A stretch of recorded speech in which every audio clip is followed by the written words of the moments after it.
We've got more breaking news out of the NFL where Kirk Cousins is heading to the Atlanta Falcons on a 4-year deal. That's been confirmed by his agent.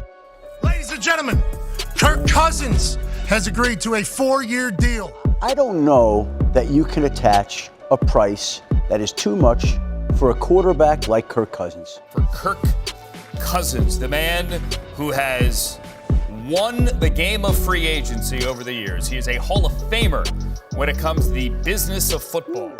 What if I told you that Kirk Cousins is easily the number one player in the past 20 years to legally rob 3 NFL teams? You'd probably agree with me, right? How is it possible this 4th-round quarterback from Michigan State was able to get so much money from Washington, Minnesota, and now Atlanta? That his guaranteed salary is comparable to how much money Floyd Money Mayweather made in boxing. Better yet, how is Kirk Cousins able to get more guaranteed money in his contracts over the past 12 years than the GOAT himself, Tom Brady? And all done while winning only 1 playoff game. Today, we're going to take a look at how Kirk Cousins became one of the top paid players in the NFL and why people think he's either a decent quarterback or a hell of a lot of charisma and well worth the money or one of the most overrated quarterbacks in the game today. We'll also get into how Cousins masterfully navigated the complex landscape of NFL contracts, making history with his fully guaranteed contract, while also highlighting his on-field performances that justify his negotiating prowess, or should I say his agent's prowess. We're even going to reveal some facts about Kirk Cousins that you probably haven't heard before, so stick around till the end. You're going to want to hear about these pretty cool little nuggets about Kirk Cousins. All right, let's get started.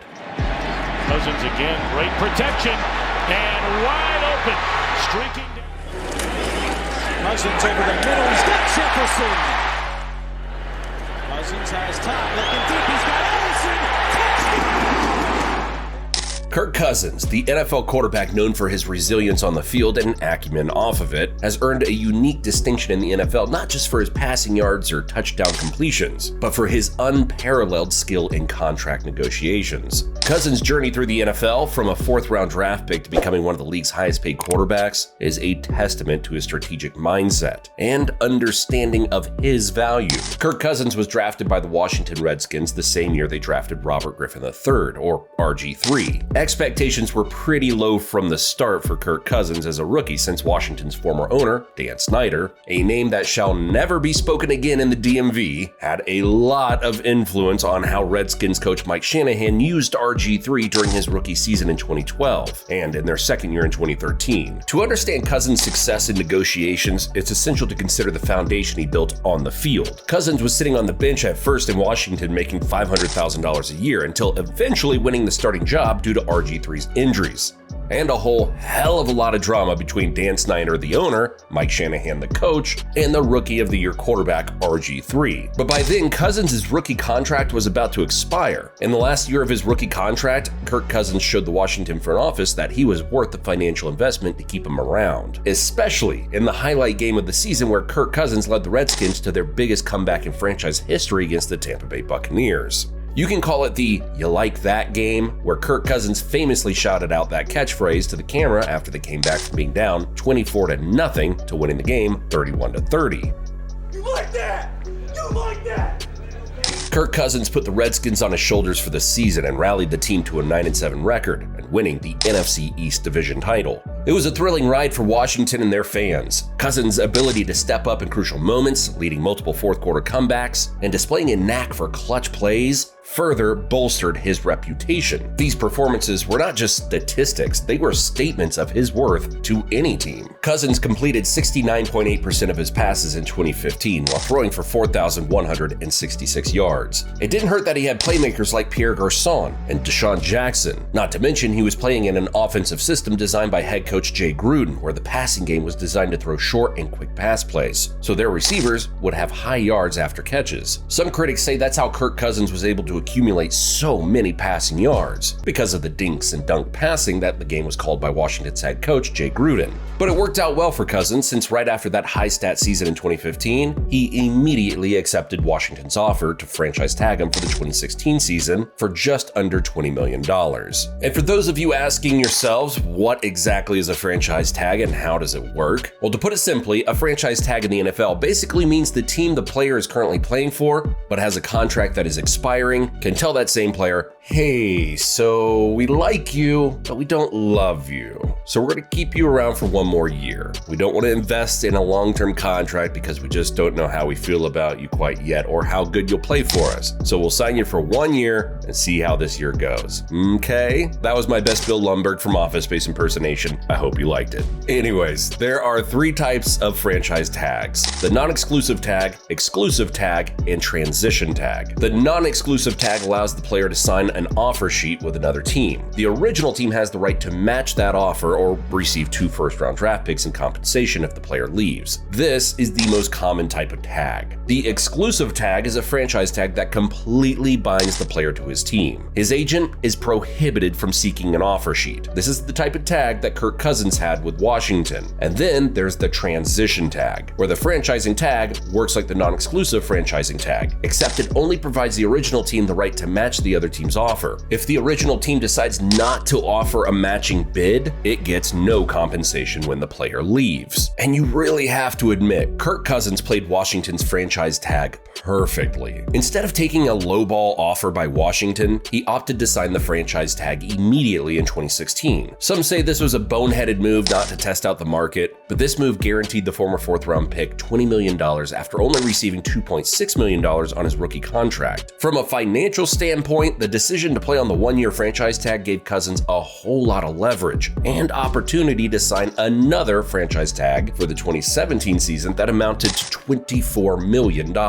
So Kirk Cousins essentially got a 2-year contract for $44 million, which was right on par with the salaries of Aaron Rodgers at $22 million and Joe Flacco at $21 million, both of who are Super Bowl winning quarterbacks and were in their prime at the time. Putting the franchise tag on a quarterback is a rare strategy for an NFL quarterback because it costs so much for the team, and the QB may not be worth that value. Playing under the franchise tag is often seen as risky for players as well due to the lack of long-term security. However, Cousins turned this risk into opportunity, betting on himself. In these years under the franchise tag, he threw for over 9,000 yards and 54 touchdowns combined, proving his consistency and durability. By playing under consecutive franchise tags, Cousins not only earned top dollar annually, but also maintained control over his future, a masterstroke in personal agency. Not too bad for a quote-unquote untested game manager who couldn't win in primetime games or in the playoffs. Cousins' ultimate negotiation triumph came in 2018 when he signed a 3-year, $84 million fully guaranteed contract with the Minnesota Vikings, a first in the modern NFL. This landmark deal set a new standard for player contracts, emphasizing guaranteed money over total contract value. Cousins' negotiation was not just about elevating his earnings, but about changing the game for how player contracts could be structured. This move showcased his understanding of the market, his worth, and the broader implications for NFL players. With the Vikings, Cousins has continued to justify his negotiation prowess with his performance. In his first 3 seasons with the team, he threw for over 12,000 yards and 91 touchdowns.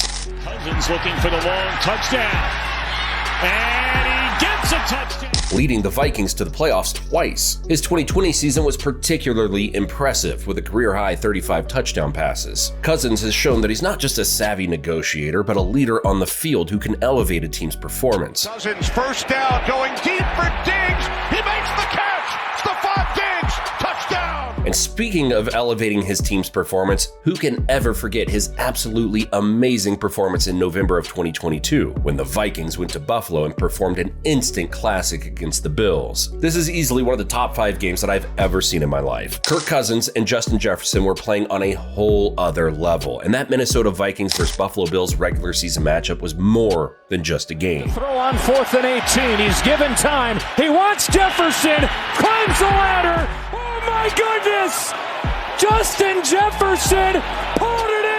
It was a roller coaster of emotions, a battle of wills, and a testament to the never say die attitude of both teams. Ultimately, the Vikings emerged victorious in a dramatic 33-30 overtime win. But the story of how they got there is one for the ages, and it all started with Kirk Cousins and his will to endure pain in his ribs. And not to mention a hostile Bills Mafia crowd, and trying to outplay one of the best quarterbacks in the game today in Josh Allen, only to sync up with his #1 receiver and arguably the best in the game today, Justin Jefferson. Trust me, if you missed this game from the 2022 season, you have to watch the highlights in this video. The game started with the Bills taking an early lead, displaying their impressive offense led by Josh Allen. The Vikings struggled to find their rhythm early on, with their offense unable to match the Bills' intensity. As a result, Buffalo held a comfortable lead at halftime, seemingly in control of the game's narrative. The second half told a different story, as the Vikings, led by quarterback Kirk Cousins, mounted a remarkable comeback. The Vikings' offense, which had been stifled in the first half, suddenly came alive, with Cousins finding his receivers and Dalvin Cook making significant gains on the ground. The turning point came late in the fourth quarter when the Vikings made an absolutely incredible play on 4th and 18 with the need to make the conversion in order to stay in the game. Kirk Cousins threw a jump ball to Justin Jefferson, and JJ made an absolute hell of a catch.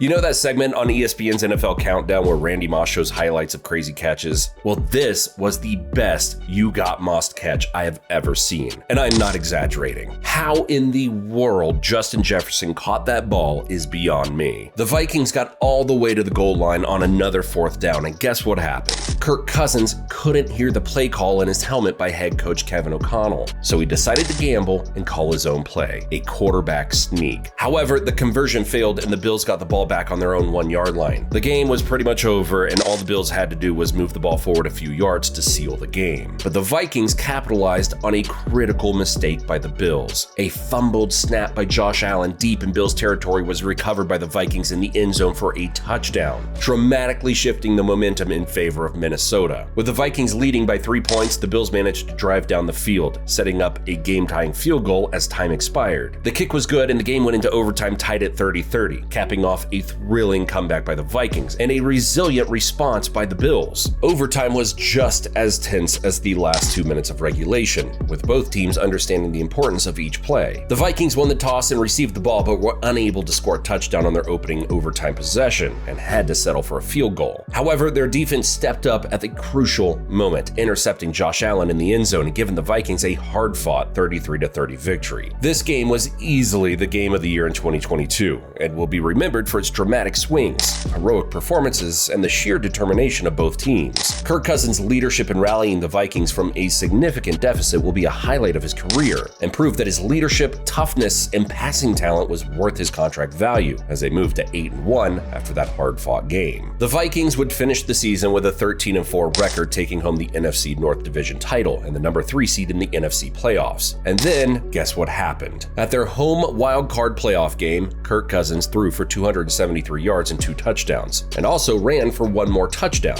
But the Vikings still came up short and lost to the New York Giants in the final round, 31-24. Now, you could argue that Kirk Cousins' record in primetime games and in the playoffs is not to be desired, but you have to admit that this loss wasn't on him. He had an impressive game and showed a lot of toughness. The Vikings just came up short on a tough loss. The 2023 season was a different story, however. The Vikings ended the season with a 7-10 record and ended the season with a whole lot of injuries and a hell of a lot of turnovers. Kirk Cousins was leading the NFL with 2,331 passing yards and 18 touchdowns before his injury. He was on pace to having the best season for the Vikings out of the 6 years he was with the franchise. But Kirk Cousins tore his Achilles tendon in Week 8 against the Packers, and he was out for the remainder of the 2023 season. Kirk said this about his injury: "I haven't been injured this severely in a long time. This was my first ever surgery in my life, so there was a lot of the unknown and new, but it's been a positive process." And indeed it has. Just 4 months after his surgery, he was taking videos of himself doing 7-step dropbacks, planting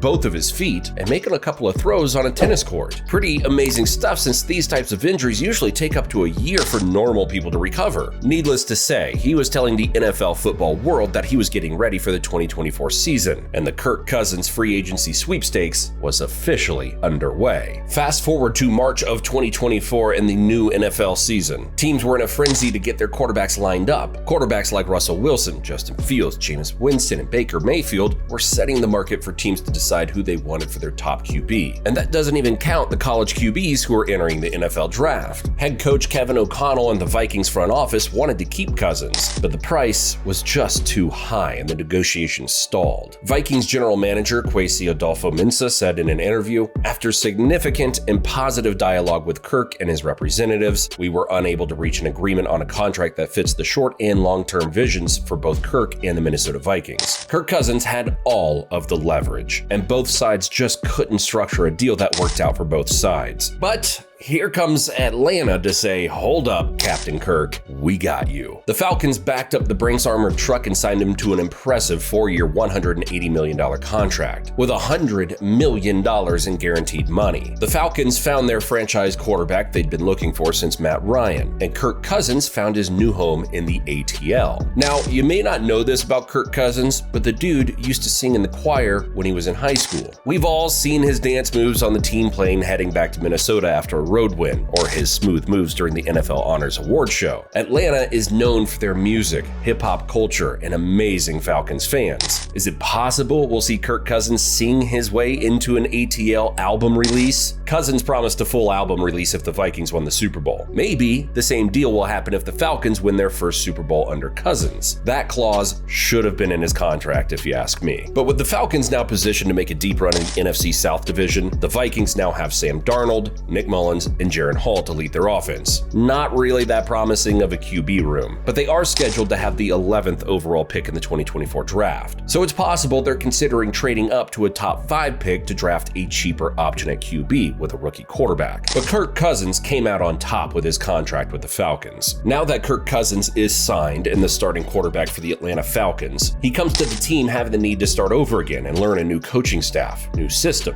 new offensive coordinator, and especially how to create the same synergy with Drake London, Kyle Pitts, and Bijan Robinson. Cousins will wear the number 18 on his jersey this year since Kyle Pitts wanted to keep his number 8 jersey. Maybe the new number is a nod to his $180 million deal, or maybe there's no relevance at all. But one thing is for sure, Kirk Cousins has made a hell of a lot of money racking up stats and managing a hefty amount of regular season games over the past 12 years. I guess we'll just have to wait and see if Atlanta gets their money's worth out of Kirk as their next franchise quarterback. That might take them back to the playoffs and perhaps even a Super Bowl. Thanks for watching, and I'll see you next time.